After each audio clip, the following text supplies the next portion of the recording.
Here are my 4 postcards.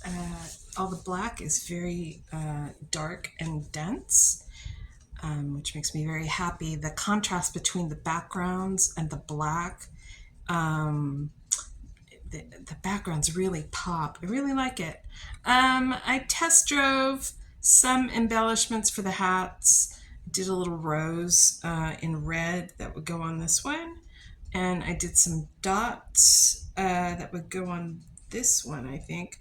I don't love either one, so I'm not doing it. I'm just going to leave them the way they are, which means that these postcards are ready to seal.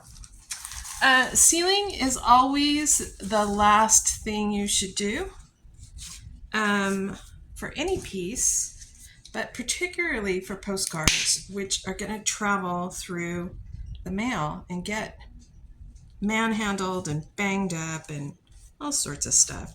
So I'm just using a foam sponge and some matte medium to give these a sealer coat. And that way, if any dirt or printing, sometimes they go through the machines at the post office backwards.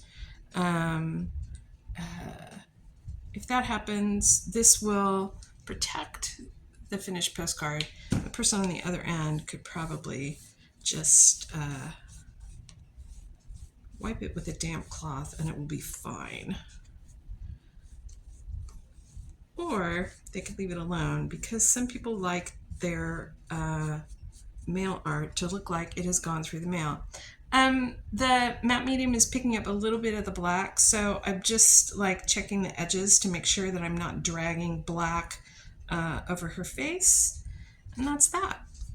I'm using matte medium to seal, but those of you who've been following me for a while have seen me use a satin varnish to seal some pieces, and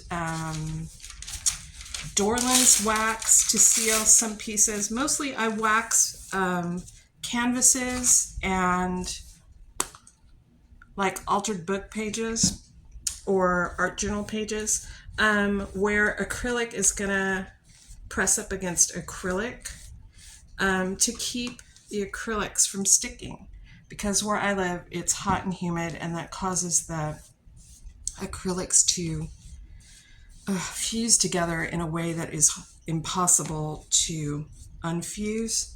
So you end up with altered book pages that are just stuck together like, I don't know. It's horrible. The first book I had that did that, I was horrified, truly. So now I'm just going to let these dry, and then they'll be ready to go into the mail.